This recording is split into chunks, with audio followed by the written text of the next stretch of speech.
Have you ever set a goal for yourself and by the end of the year or by your deadline, you see that nothing happened around it, like you didn't even make progress, or even if you did progress, you didn't come close to finishing it? After this video, that will not happen ever again. It's that time of the year and I promised you that I will make a video about New Year goals or goals in general, and here it is. I absolutely love setting goals, but there are some things about this topic that I think is kind of weird to apply, like it doesn't work. So let me clarify some things here for you so that you can set your goals for 2021 and achieve them despite Corona, despite whatever happens in the world. First of all, let me start by saying that there are three different things that you got to think about when it comes to goals, and it is basically the difference between goals, habits, and resolutions. I see many people mixing these three things, and in the end they don't work because the way that you approach these things are completely different. You can think of a goal as a target, something that you reach and complete, and I often see that people mix goal with habits, such as I set myself a goal of reading every day. Reading every day is not a goal because you will never know when you complete it. Does that make sense to you? So it is a habit. A goal is something that you achieve, you complete, and it's over. On the other hand, habit is something that you incorporate into your life or get rid of in terms of, bad habits, and you try to do it daily and continue doing it for the rest of your life or as long as it serves you. So it's very, very different to goals. Goals, like I said, is something you finish, and habit is something that you never finish. You gotta make some lifestyle changes to be able to incorporating a habit into your life. And lastly, resolutions. The resolutions are more like decisions that you are telling yourself that you will do more of or you will do less of. It's not necessarily a goal. Again, it's not something that is over when you complete it, or it's not like a habit that you do every day or every week. It's something that you address when the situation appears. So for instance, I need to say no more or I need to say yes more is a resolution, because when the situation appears in your life where you have to say yes or no, based on that resolution that you have, you'll react differently. So as you can tell, these are completely different things, and I'm going to tell you for each and every one of them how to set them, how to complete them or achieve them, and how to keep track of them. And I will also talk to you about the rule of 6. This is a really cool, easy, very memorable idea when it comes to goal setting or habit deciding or resolution pudding.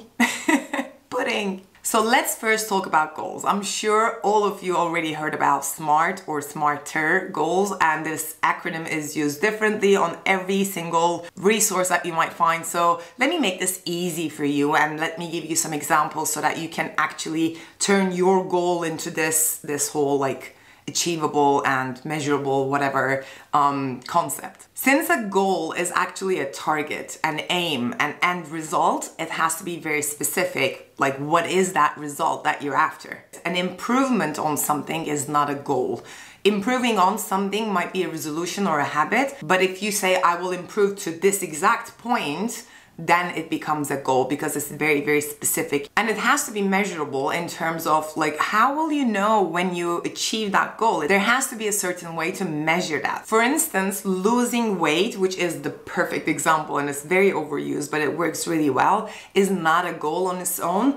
The goal version of losing weight would be, I will lose 10 kilos by this time. This would be a good goal to set. So when you're thinking about your goals, this could be, which we will talk about in the rule of 6, in many different areas of life. Think about how you can make this really specific so you know exactly when you reach that goal. After thinking about these things, the next thing that you want to think about when you're setting a goal is how achievable is that? And this brings me to Corona, right? This is a mistake that I did last year and every year before that, and maybe you did the same. I set some financial goals, I set some goals that are not in my power, and obviously when the world changed, they didn't happen because they were not about me doing something. So when you're setting a goal, think about if it is in your power personally or maybe in your business. So is it in my power, in my ability, in my talents to achieve this goal regardless of what is happening around me and in the economy and everything else? And this will bring me to the financial goal bit. Let me give you the example here. Let's say you set yourself a financial goal, which I did last year. Let's say you're aiming to reach 100K savings or 100K income, right? Making $100,000 is not the goal that you want to set, but what you can set is reverse engineer that goal into how many products do I need to sell to be able to reach 100K income. Let's say that your product is $1,000, so it means that you have to make 100 sales to reach that income. And then you think about your conversion rate. Let's say you talk to 100 people and one of them buys your product, which means your conversion rate is 1%.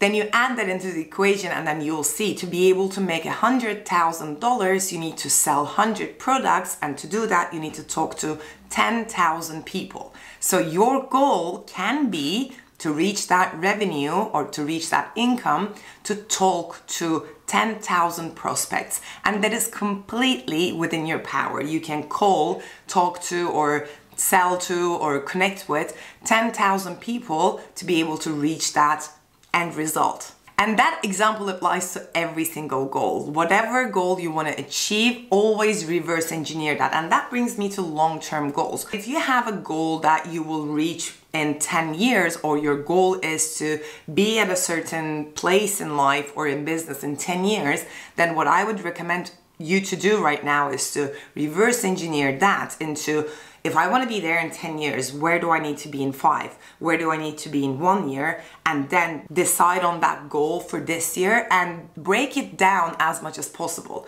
A great goal, in my opinion, is something that you can achieve yourself in a month. But of course, those month-long goals combined together will help you reach your bigger, lifetime or 20-year goal as well, which makes them very, very relevant for you, right? And that brings me to the fourth point about setting goals, the relevancy. Many of us do this mistake as well. I know that I do this mistake, and that is to set a goal that doesn't align with your life, your values, what is important to you, and what you care the most. So, social media and everything, we see something that we like, it is a nice thing, we put it as a goal, or it's not even a goal, like we say we want to do that, right?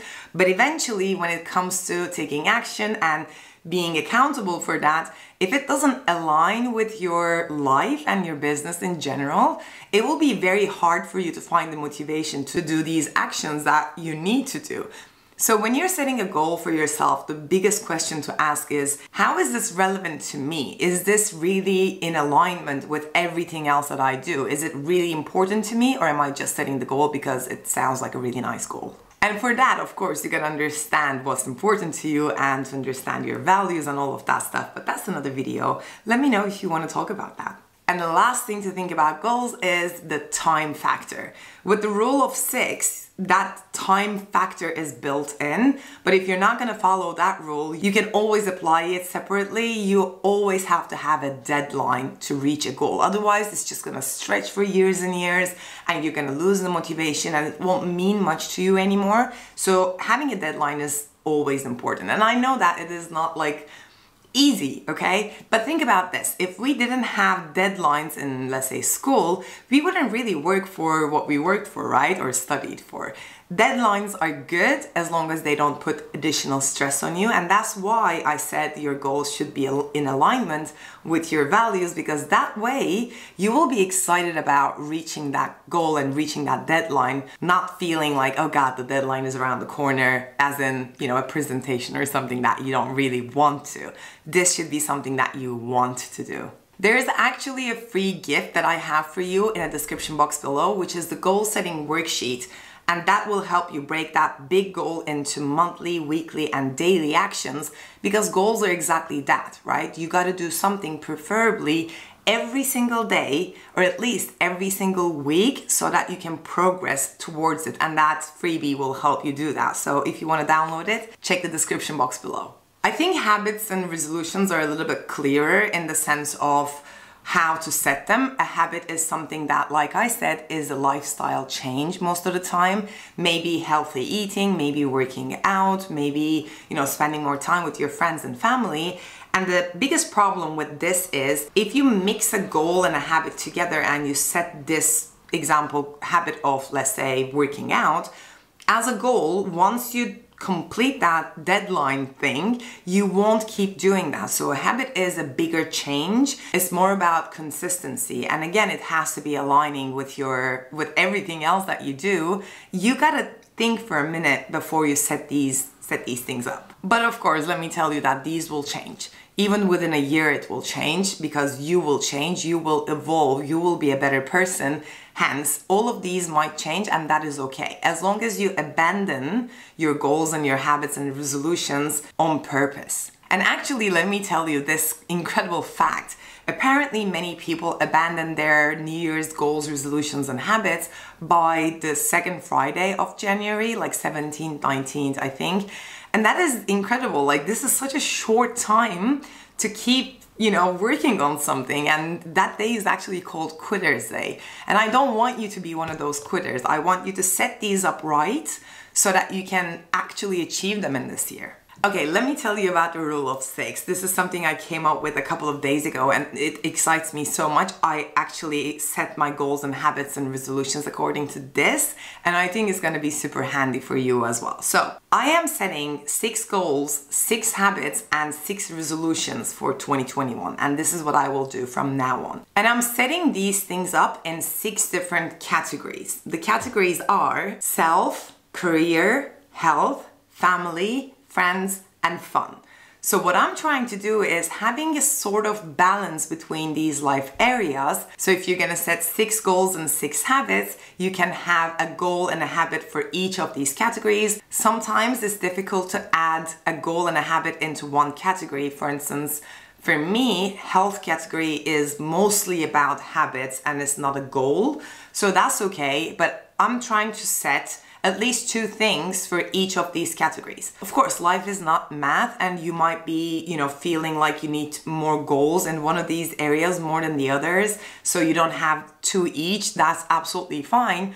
But if you're happy with where you are and you want to improve all of these life areas equally next year, I would highly encourage you to set 2 things for each of these life categories. So how am I going to work these goals and habits? Let me tell you that. The resolutions, like I said, you write them down and they are applicable when the situation appears anyway. What I do about them is to read them once a month during my monthly planning session, so that I'm reviewing those resolutions and assessing myself if I'm really living by these resolutions. So all you're gonna do about these 6 resolutions that you set, of course you can set more, but I think 6 is a good number, is to remind yourself about these once a month or however often that you want, and that's it, that's done. For the goals and habits, what I'm doing and what I recommend is to set either a goal or a habit every single month.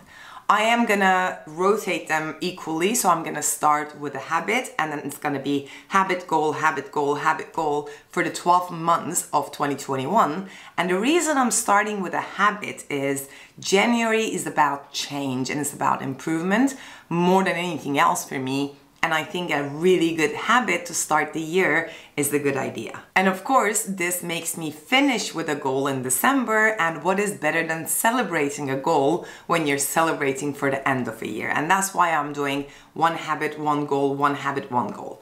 Also, since working on these are a little bit different, a goal is more action driven and a habit is more change and resistance and, like discipline and willpower, I don't want to do back-to-back 2 habits trying to incorporate them in my life. I want to give a break to my willpower so that I can, achieve something, feel good about it, and use that happiness into my self-discipline and willpower to make that change in my life. You do you, this is how I'm doing it, and I think it's gonna work perfectly this year for me. But please keep in mind that it is really hard to work on multiple goals or multiple habits at a given time, especially in a month.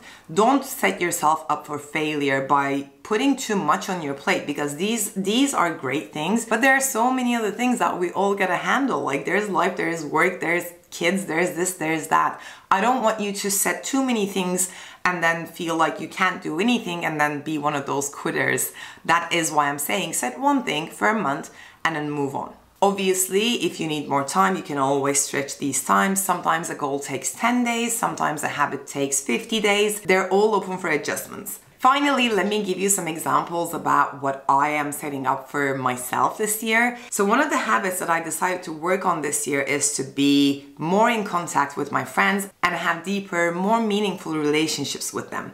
This was a habit that I decided last year as well, and I have been working on this. I am still not where I want to be, so I'm setting it again this year as a habit. And I have set some systems in place to be able to get into this habit, right? What I did was I have set regular monthly calls with my best friends. I have put in a text friends in my Google Calendar as a time block. I have set 3 reminders every day to check my WhatsApp messages and to get back to my friends more often.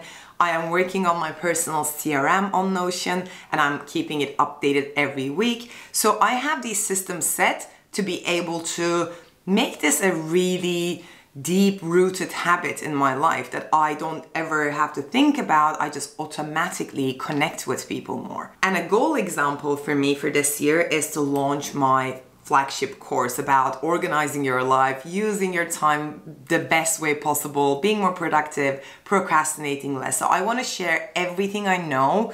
And if you didn't know, I'm a success and productivity coach. So this is what I do. I want to combine everything into one massive, incredible course this year and launch it to you. So this is something, like I said, is aligned with everything else. This is about my business. It is a piece of a bigger goal that I have in my career, which is having more passive income, but also it is a goal in its own, and it is very specific. I know exactly what I want to do, where to host the course even. It is very measurable. When I click launch and it is live for people to go and buy, then I'll know that I have achieved my goal. It is also achievable within my power because I will create the course, we will put it up there, and it's all depending on me. There is nothing else that will block this goal from happening. And lastly, it is very timely because I'm doing this like January habit, February goal, whatever thing. This is probably going to be happening around August. But we'll talk about that in another video anyway. So this is how I'm setting my 2021 goals, habits, and resolutions. I hope you found this useful and you will apply these. Let me know in the comments if you like this approach. I don't want this goal setting to be vague for you or that you don't feel inspired because COVID and other things. I really want you to take control of your life and your time and make this happen for yourself. Remember, you got to set something up that is within your power so that you will be able to achieve it and we can have a celebration over here. Let me know. Thank you so much for watching, guys. And I think this is the last video for 2020. Thank you so much for being here and supporting the channel, sharing the videos. I really appreciate every single one of you. And I'm wishing you a very happy new year. See you in the next one. Mwah.